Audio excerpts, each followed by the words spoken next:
जब भी हम किसी एग्ज़ाम की प्रिपरेशन करने बैठते हैं ना, तो सबसे पहला सवाल मन में आता है कि अरे यार बहुत कम टाइम बचा है, इतना सारा सिलेबस है, कैसे कंप्लीट होगा।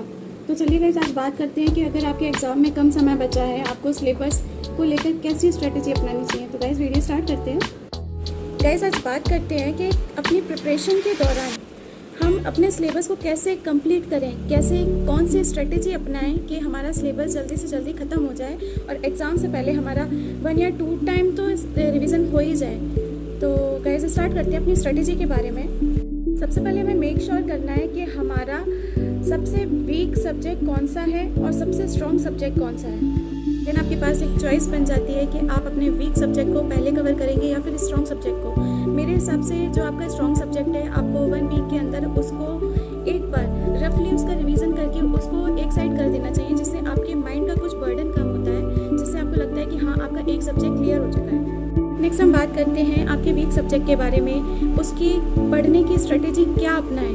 तो उसको पढ़ने की स्ट्रेटेजी के लिए सबसे पहले आपको वो सब्जेक्ट पढ़ना है, इसके लिए मेंटली प्रिपेयर होना होगा, क्योंकि वीक सब्जेक्ट का मतलब यही होता है कि हमें वो सब्जेक्ट पसंद नहीं है, हमें इंटरेस्ट क्रिएट नहीं होता है, तो हमें वो सब्जेक्ट समझ में भी नहीं आता। एग्जाम्पल ले लेते हैं, जैसे ज्योग्राफी है, ज्योग्राफी पढ़ना हर किसी को अच्छा नहीं लगता, तो साइंस भी मान सकते हैं, मैथ्स भी मान सकते हैं। अब एक एग्जाम्पल सेट करके चलते हैं कि ज्योग्राफी, तो ज्योग्राफी में हमें वो पार्ट, वो यूनिट उठानी है जिसमें हमें इंटरेस्ट है, सबसे ज़्यादा इंटरेस्ट है, जिससे आपको सब्जेक्ट के प्रति एक ट्रस्ट बनना स्टार्ट हो जाता है। अगर आप ऐसे भी नहीं कर सकते तो सबसे पहले आप करंट देखकर चलिए। जैसे ज्योग्राफी पढ़ना है तो करंट से रिलेटेड कोई मुद्दा देख लीजिए, उसको लेके आपका इंटरेस्ट क्रिएट करिए। जैसे बॉर्डर्स ऑफ इंडिया, आप ये टॉपिक उठा लेंगे उस सब्जेक्ट में तो आपको इंटरेस्ट क्रिएट होना शुरू होगा। फिर उसके कॉन्टिनेंट्स उठा लीजिए, ओशियंस उठा लीजिए, ऐसे ऐसे करके स्टेप बाय स्टेप आपको अपने आप, जब आप उस सब्जेक्ट से फ्रेंडली हो जाएंगे तो आपको इंटरेस्ट क्रिएट होना शुरू हो जाएगा। इसलिए मोस्ट इंपॉर्टेंट पॉइंट है कि आप जो सब्जेक्ट पढ़ रहे हैं, भले ही आपको इंटरेस्ट नहीं है, लेकिन आपको उस टॉपिक से स्टार्ट करना है, वो सब्जेक्ट जहाँ से आपका इंटरेस्ट क्रिएट होना स्टार्ट होना है। अदरवाइज वो सब्जेक्ट इतना बोरिंग हो जाएगा कि आप उसको पढ़ भी लेंगे, रिविजन भी कर लेंगे, तब भी आपको कुछ याद नहीं रहेगा। तो सबसे पहले इंटरेस्ट क्रिएट करना मोस्ट इंपॉर्टेंट हो जाता है। देन उस सब्जेक्ट को छोटे छोटे पार्ट में डिवाइड कर लीजिए कि आप ये सोच के चलिए एक साथ सारे सब्जेक्ट लेकर कभी मत चलिए।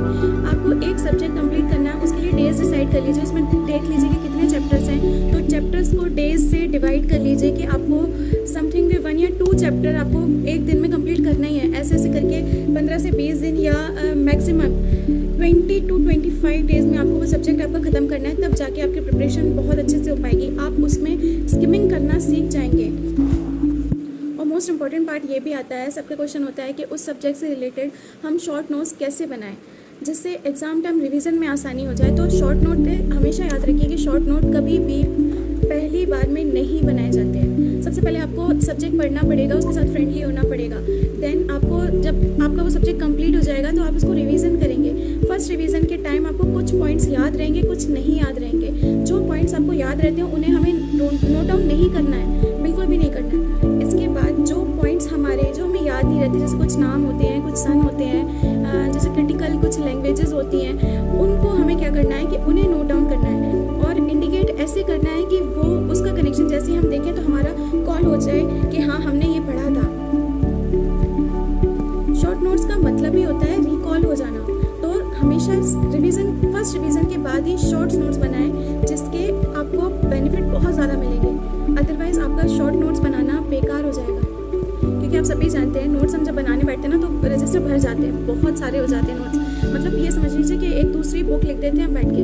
वो काम हमें नहीं करना है। सबसे पहले हमें बुक में पढ़ना है, स्किमिंग करनी है, नोट करना है कि क्या हमें पता है, जो हमें नहीं पता उसको अंडरलाइन कर लेना है। अंडरलाइन करने के बाद हमारा काम आता है, जब हमें लर्न हो जाता है, हमें वो कॉन्सेप्ट क्लियर हो जाता है, तो उसके बाद हमारा काम होता है रिवीजन करने का।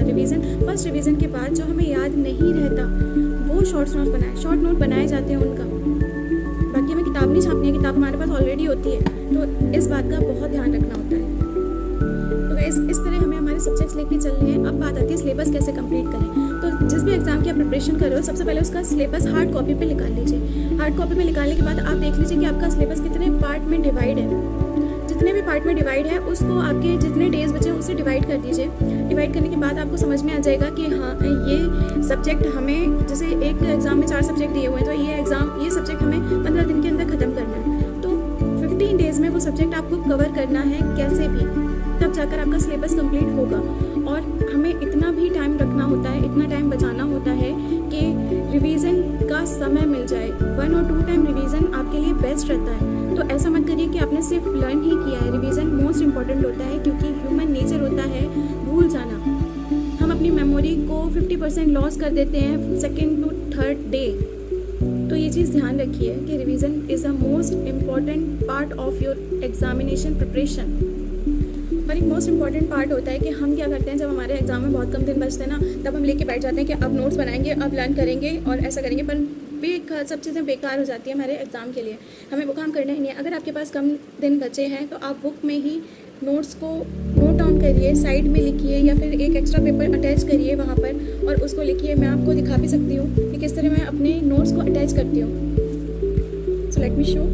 ये देखिए जैसे कैसे मैंने अपने नोट्स को साइड में ही रिटन किया हुआ है। अब मैं आपको दिखाती हूँ कैसे मैंने पेपर अटैच करे हुए हैं। ये देखिए मैंने कुछ पेपर्स बना के रखे हुए हैं, इनको मैं अपने टॉपिक के साथ अटैच कर लेती हूँ, जिससे मुझे अलग से नोट्स ना बनाने पड़े। ये देखिए आप देख सकते हैं, मैं आपके साथ शेयर करूँगी। ये देखिए गाइस, मैंने अपने इसी बुक में इस नोट्स को, इन पेपर्स को अटैच करके इनमें मैप बनाकर एक बार कॉन्सेप्ट क्लियर करने की कोशिश करिए। शॉर्ट नोट्स बनाए हैं तो ये काम आप भी कर सकते हैं। ये देखिए इस तरह से अटैच करके पेपर। सो इस तरह से गाइस आप बिल्कुल, आपका इससे क्या होता है कि टाइम भी बचता है और आप फ्री भी हो जाते हैं कि आपको जब रिवीजन का टाइम आएगा तो आपको 10 कॉपियाँ नहीं उठानी पड़ेंगी। सो आई गेस आप समझ गए होंगे कि किस तरह से शॉर्ट नोट्स बनाने हैं, किस तरह से बुक्स में पेपर अटैच करके उस कॉन्सेप्ट को क्लियर करना है। ज़्यादा रिटन वर्क नहीं करना है हमें, जिससे हमारा टाइम बचे और हमें रिवीजन का अच्छे से टाइम मिल जाए और हमारा सिलेबस भी कंप्लीट हो जाए। तो अगर वीडियो अच्छी लगी होगा तो आप वीडियो को लाइक करिए, शेयर करिए और चैनल को सब्सक्राइब करना ना भूलें। नेक्स्ट वीडियो में हम बात करेंगे किस तरह से NCERTs पढ़ते हैं, NCERTs को किस तरह पढ़ना है, कि NCERTs हमें सारी ही परचेज़ करनी है। बात करते हैं नेक्स्ट वीडियो में। तो thank you guys, thanks for watching.